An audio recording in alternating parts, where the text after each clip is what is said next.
درود، شما را با محتوای نشریه روزنامه جوانان تاجیکستان که بخشیده به 32مین سالگرد استقلالیت دولتی تاجیکستان از جا برآمد آشنا می‌سازیم. روز دانش، افتتاح بنای دانشگاه، درس صلح، سپارش به اهل معارف و اظهار اعتماد پیشوای ملت به جوانان.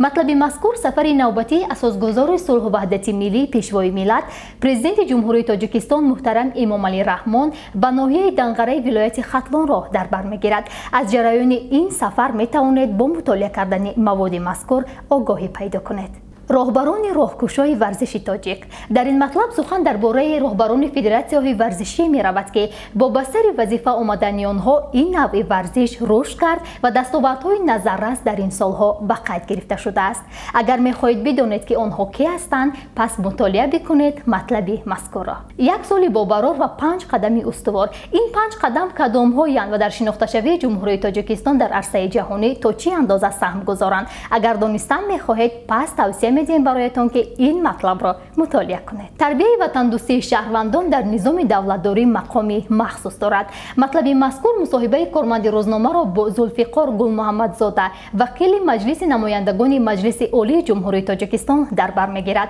این مواد است مساعدت کننده برای خودشناسی نسل جوان و تربیت آنها در روحیه وطندوستی. بنابراین مطالعه این مطلب را برای تمام شما جوانان عزیز توصیه می‌دهیم. 5 ساله رشد صنعت آن چگونه جریان دارد؟ در این مواد مؤلف درباره اعلام گردیدن سالهای 2022-2026 همچون سالهای رشد صنعت معلومات می‌دهد.